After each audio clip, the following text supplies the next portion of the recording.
UFC 313, Alex Pereira versus Magomed Ankalaev just ended, and this is going to be my full card post-fight. We are going to discuss every single fight on the card, and because the time jumped forward, it is damn near 6 a.m. I've already done a full main event breakdown discussing Magomed Ankalaev winning the undisputed light heavyweight title. I encourage you to go check that out. I will link it down in the description if you care.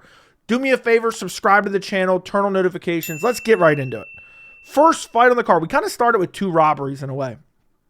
First fight on the card, we have Djorden Santos versus Ozzy Diaz. Look, I thought that Djorden Santos won the first two rounds, outstriking him, landing good shots. The third round was an outright war.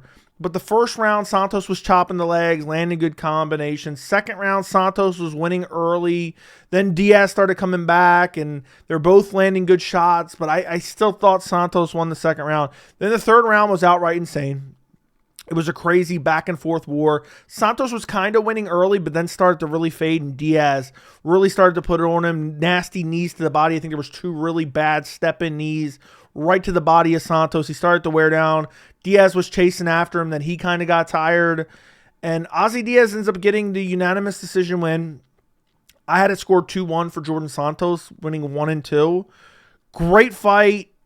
Neither guy has any defense, okay? Let's be real. Neither guy has any defense at all. But is exactly what the UFC is really looking for nowadays. Dana White's Contender Series guys who are being able to be paid very cheaply and then go out there and put on a war. But I don't think they're like bottom of the barrel bums by any means. And I did enjoy the fight. It was a stand-up war for the majority of it. I thought Santos should have got the first two rounds. But it is what it is. Diaz gets the unanimous decision win. Next fight on the card. This I thought was a bit of a brutal robbery, okay? This I thought was a bit of a brutal robbery. We have Mairon Santos versus Francis Marshall. I had Francis Marshall winning every single round. And Santos gets it, I believe, 2-1. It was a split decision. He got it 2-1. The first round was back and forth. Both were landing kicks. I had Santos maybe slightly ahead and then got hurt by a punch. Marshall looked for the finish. Santos just hung on to a single leg. Francis Marshall clearly won the first round. Second round, Marshall landed a couple good big shots. Santos slowing down, landing a few jabs. Marshall had a takedown attempt and just kind of looking for control a bit. Had a little bit of control. And then I think it was like a scramble when he drug him back to the cage, and then Santos eventually got back up. And Marshall, I thought he won. I thought he outstruck him and then held him down for a bit. And then the third round, Santos had a lack of urgency. Marshall was doing okay. The round wasn't like, I don't know, it wasn't a complete blowout. And Marshall got like a takedown and a little bit of control. So at this point, third round, Santos had completely abandoned leg kicks, which he was landing in the first round very well. And somehow he gets the decision and he like claims that he won the fight. I did not agree with this decision at all. I think I had Francis Marshall 30-27, and somehow the judges give it to Santos. It makes absolutely no sense. Maybe I'll have to go back and rewatch the fight. I know I'm saying 30-27. I would assume it has to be 2 and 3 for Santos. And it's not like those rounds were complete blowouts by Marshall, but I thought he won them. So I guess that's why, it's one of those things you think about it, and it's weird how you have to kind of grade the judges on a curve. You're like, oh, this round was moderately close, so therefore it could have won either way because the judges don't know what the hell they're doing. That's essentially what happened in this fight. I had Marshall winning, but Santos gets the decision. Next fight on the card, we have Alex Morono versus Carlos Leal. Dude, Morono got ran through. Got absolutely ran through. Basically, this fight was the perfect encapsulation. If I ever ran into one of those commenters or like, people who come into the live chats and talk crap to me, if I ever ran into them in person, I'm Carlos Leal, they're Alex Morono. Leal walked him down, showed him no respect, and just whooped him bad, man. Ripping to the body, ripping upstairs. And look, I don't usually like to do this. Leal's on PEDs. Listen, man, no respect for any of the shots coming back, because I'm telling you one thing that nobody ever talks about, and I noticed over the years, guys who have been caught on PEDs they have granite chins, and then all of a sudden their chins disappear. Leal did not care. The volume he was putting out, he wasn't worried about getting tired. And he was just walking Morono down, eating big shots. He even had his chin up in the air as Morono's like leaning to one side, trying to throw his full body weight to get Leal off of him. And Leal did not care at all. Just worked him against the fence, eventually melted him. Or I don't even know if he fell, actually. I don't even remember if he fell. But man, Leal whooped him like he owed him money. It was bad. And his cardio looked unbelievable. The striking looked really solid.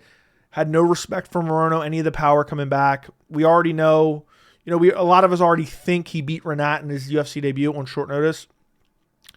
I mean, Morono's not a better win than Renat in my opinion, but he gets his first official UFC win.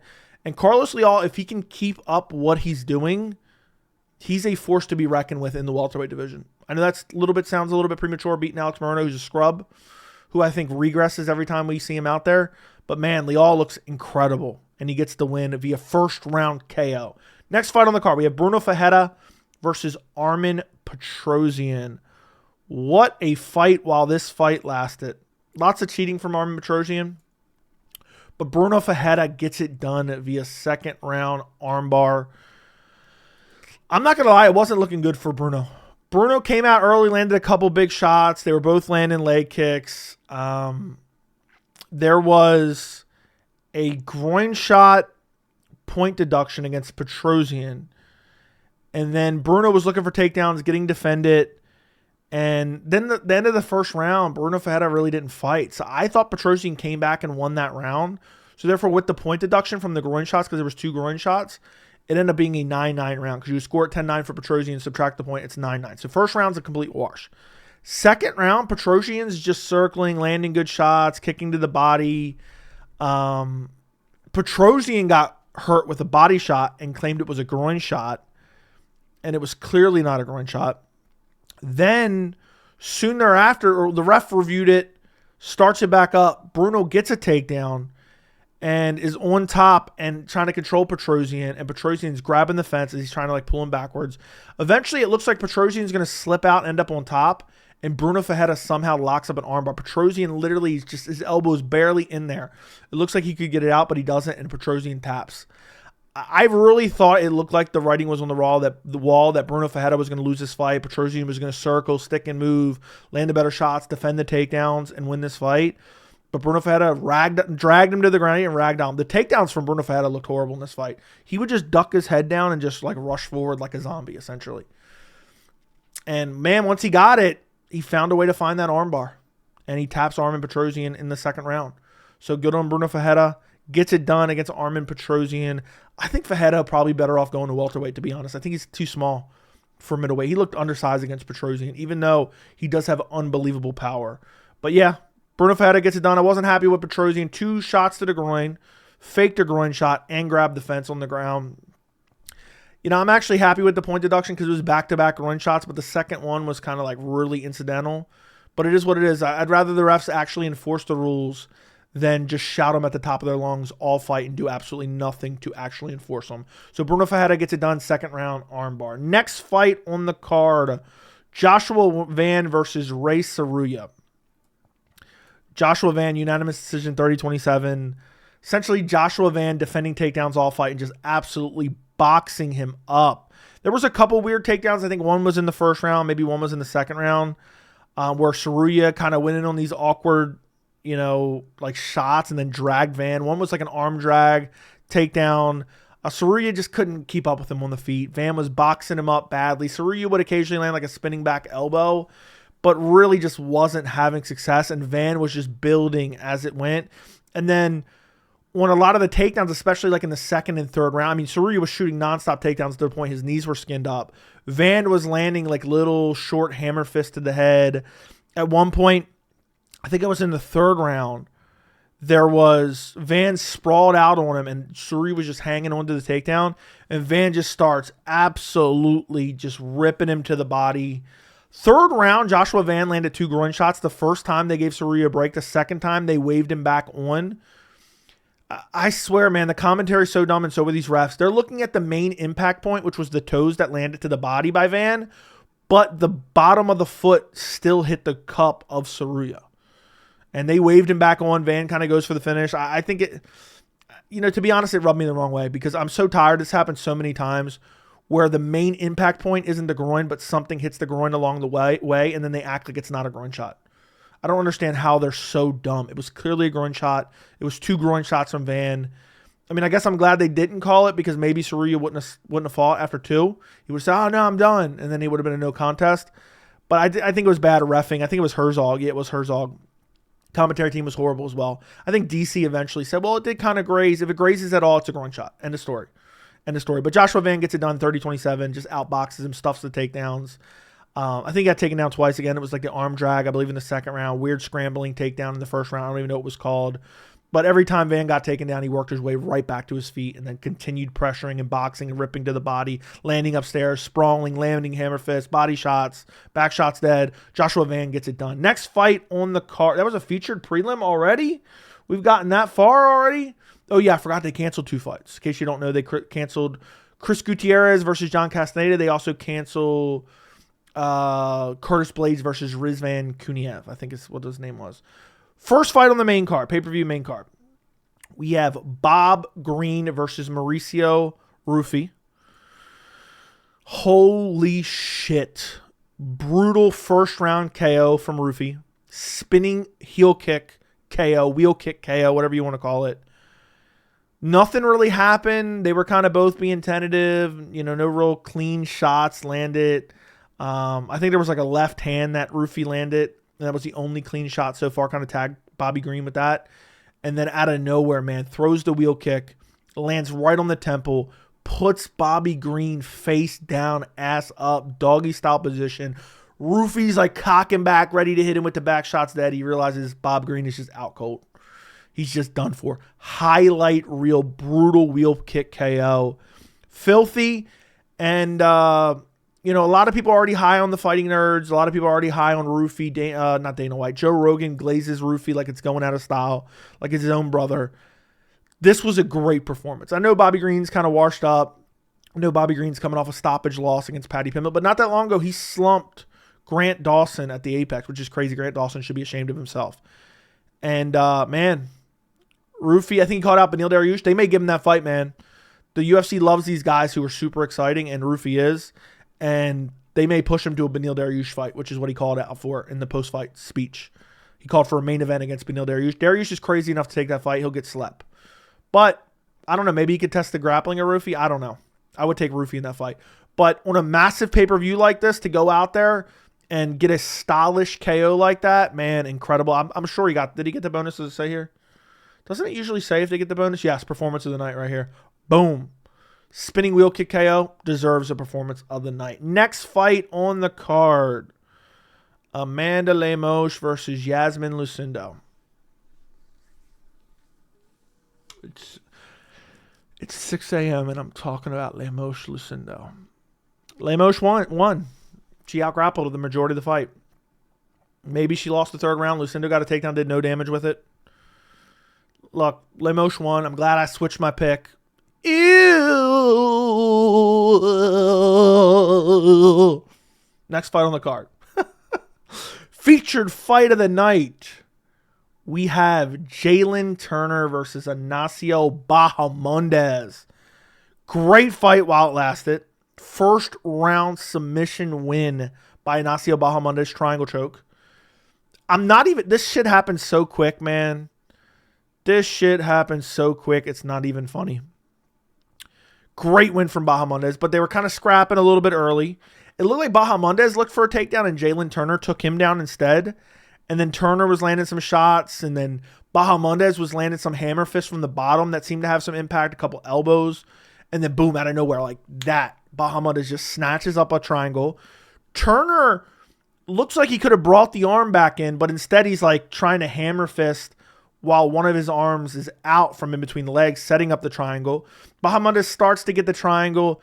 It's not completely locked up. Boom, cinches it down. Turner tries to gut it out for a second, and then he just taps out, and then he retires afterwards. So apparently Jalin Turner is done, man. He fumbled so badly on UFC 300, his career's over. At one point, people were talking about Jalin Turner as a future champ. Now, I don't know. Maybe Jalin Turner comes back at welterweight at some point.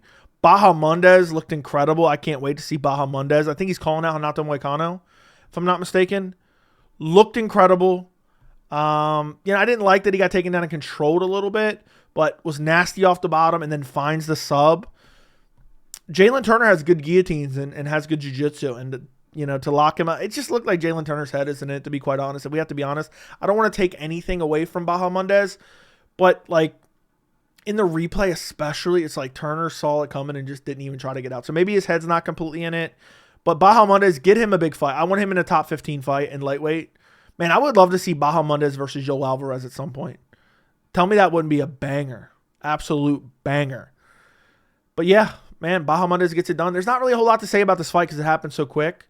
But Bahamondes gets it done via triangle choke in the very first round after getting taken down and controlled for a bit. Great win from Ignacio Bahamondes, and Jalin Turner gone, apparently. Maybe he's going to go to GFL. Next fight on the card, co-main event already. I think we have, 10 fights tonight? I think so. Let me take a look. Was this 10 fights or was this 11 tonight? Let's see. Yeah, it was 10 fights tonight. So that's why I'm moving so fast through this. We have Justin Gaethje, Rafael Fiziev Till.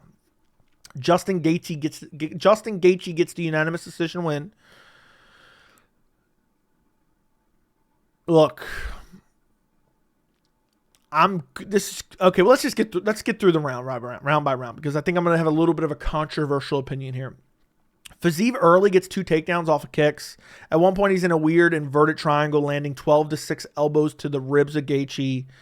Landing good body shots. Fiziev looked kind of tired late in the first round and was like looking up at the clock, but he landed some good knees in the clinch. Gaethje had a few moments in the first round, but it was mainly Fiziev.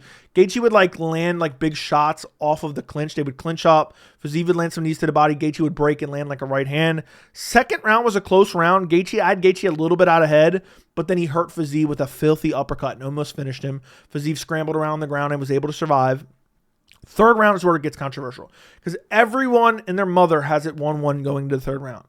Fiziev was wrecking him for like the first 3 minutes of that round with nasty body shots, but then he completely gassed out, and Gaethje started landing some big shots, never really rocked him hard. Fiziev was kind of tired.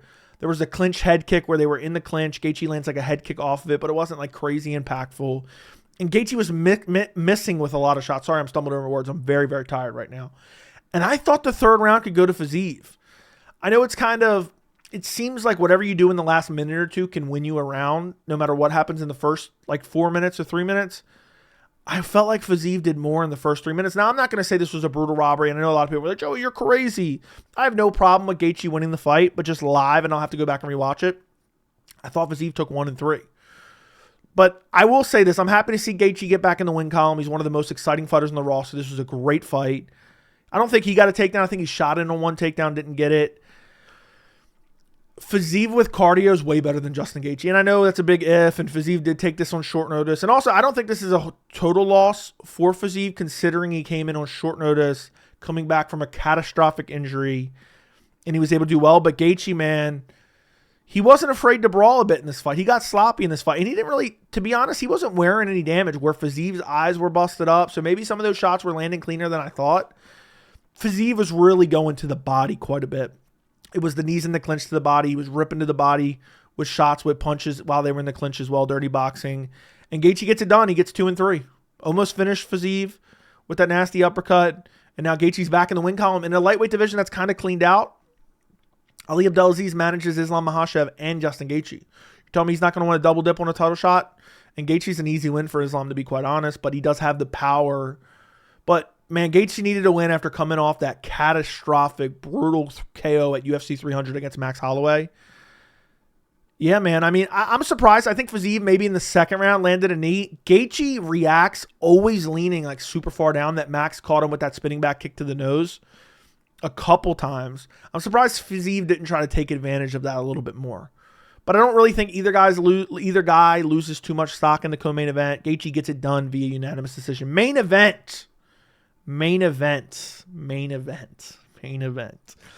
Alex Pereira versus Magomed Ankalaev. Magomed Ankalaev is your new undisputed light heavyweight champion. I already did a 30-minute breakdown, which I will link down in the description if you guys could care to check it out. So I'm not going to get too much into it. But man, are the Ankalaev haters salty. Man, are the anti-Dagestani fans salty. Man, are the anti-Muslim haters salty as hell. Ankalaev whooped Pereira. And I think 2 judges had it 48-47. One judge had it 49-46, Saul D'Amato. Saul D'Amato was correct. It was 49-46. I went back and rewatched the fight. Pereira won the first round with just slightly more output with the leg kicks and then refused to fight for the entire fight. Ankalaev rocked him badly at the end of round 2. Ankalaev landed the better shots in round 3. Ankalaev clinched him for the entirety of round 4. Goddard tried to bail him out by breaking him. And then round 5, the commentary team acted like Pereira won because he landed one head kick that didn't actually even land. Ankalaev landed the better shots, plus clinched up with him and did some work in the dirty boxing with the last minute after outlanding him in that round as well. Ankalaev clearly won rounds 2 through 5. I thought they might rob him. The commentary was absolutely atrocious. Rogan was acting like the leg kicks of Pereira was buckling Ankalaev, and Ankalaev was limping around. That was not the case at all. I didn't even see a hint of his mobility being limited with the leg kicks. All Pereira did was throw the leg kicks the entire fight. I don't know he landed a single shot with his hands upstairs. It was one jab in the 5th round. Ankalaev beat him in a fight that was 90% striking and outstruck him, was the faster guy. Mixed in the grappling, but he wasn't even really trying to get takedowns. He was just trying to limit the forward pressure of Pereira, which was few and far between. It was like once he got rocked in that second round, it's like he didn't want nothing to do with Ankalaev's hands. Ankalaev was the far superior striker, and it's just crazy. This goes to show why the UFC and Pereira didn't want to make this fight for 2 fucking years, because they knew what would happen. I knew what would happen. I told you guys Ankalaev was going to win this fight. I told you, somebody laughed at me because I said Ankalaev doesn't need his grappling to win this fight. He didn't need his grappling to win this fight. I think if he doesn't shoot a single takedown, he doesn't clinch up at all, he would still win this fight. Look, you got to appreciate these guys when they're in their special moment in time. Pereira's special moment in time happened to be when he's fighting guys on short notice coming back from catastrophic injuries. Magomed Ankalaev's incredible, man. He's nasty on the feet. People are calling it boring. First off, the first 3 rounds weren't even remotely boring. 4th round, maybe a little bit. 5th round was not boring. If you want to cry about this fight being boring, which it wasn't, if you are, you're a casual, go watch WWE. But if you want to complain about it being boring, blame Pereira. Pereira backed up the entirety of the fight and didn't throw anything but leg kicks. Ankalaev even said, yeah, I'll give him a rematch. Hopefully he actually fights me this time instead of running. He ran like rockage. Literally, Ankalaev had Pereira running like Chelsea Chandler. That's crazy. But listen, I don't think Pereira's going to want the rematch. Apparently, he's hinted at it a little bit now. He didn't in the post-fight interview. Kind of crapped on Ankalaev in the post-fight interview. Like, man, he just controlled me and it's going to encourage others to do this. Dana's absolutely livid. The commentary team was abhorrent, man. They were acting like it was a close fight. You have media like Ariel Helwani, Pereira fanboys, acting like this was controversial. This was a controversial scorecard. Or scorecards, because it was a unanimous decision. Ankalaev clearly won this fight. If you think otherwise, you were mentally fucking ill. It was a clear 4-1 win for Magomed Ankalaev. And honestly, before it's a 3-2 Pereira, it's a 5-0 Ankalaev. Because you could give Ankalaev potentially round 1. I wouldn't personally, but you potentially could. But Ankalaev managed the distance well. He threw oblique kicks. He threw good leg kicks of his own, good front kicks to the body. He shot takedowns when Pereira tried to move forward, and he landed big shots, man. It was a nasty left hand that rocked Pereira at the end of round 2. He was touching him with a jab himself. The body kicks were landing at will. And then when he needed to, he mixed in the clinch work. And Pereira had nothing. He had absolutely nothing for him. And it's crazy. They tried to stack the deck against Ankalaev. They tried to stack the deck against him. Might make him fight during Ramadan. Make him come to Las Vegas after he demanded Abu Dhabi. And they made him fight in Las Vegas during Ramadan when he's fasting. And he still went out there and 49-46 Alex Pereira. I don't even want to see the rematch, to be quite honest. Pereira deserves it because he's a long-reigning champion. I don't want to see it. Ankalaev clearly wins. I told you guys. I was laughed at. I was told, Joey, you think Ankalaev could stand with Pereira? Ankalaev's the better striker than Pereira. This fight proved it. Pereira ain't winning. He might as well go up to heavyweight and fight a Tafa brother. He will never beat Ankalaev, especially not another year older. This was his chance. He did nothing to offer but leg kicks. I'm sure there'll be some excuses from the Alex Pereira fanboys. But Ankalaev is your new undisputed light heavyweight champion. And he was the uncrowned light heavyweight champion for the last 2 years, 3 years. Because he beat Jan at UFC 282. He was robbed. It ended up being a draw. Then the UFC just kept him away from Alex Pereira. So Pereira got to build up this kind of fake legacy. Give Ankalaev short notice, favorable matchups. He'll fight him nonstop, and he'll get as many title defenses as Pereira in a year as well. So Ankalaev wins. He's your new undisputed light heavyweight champion. Like the video, subscribe to the channel, check the full main event breakdown if you care to go check it out. It's down in the description. Let me know what you thought of the card as a whole. And that's it. Thank you guys so much for watching. I'll see you in the next video.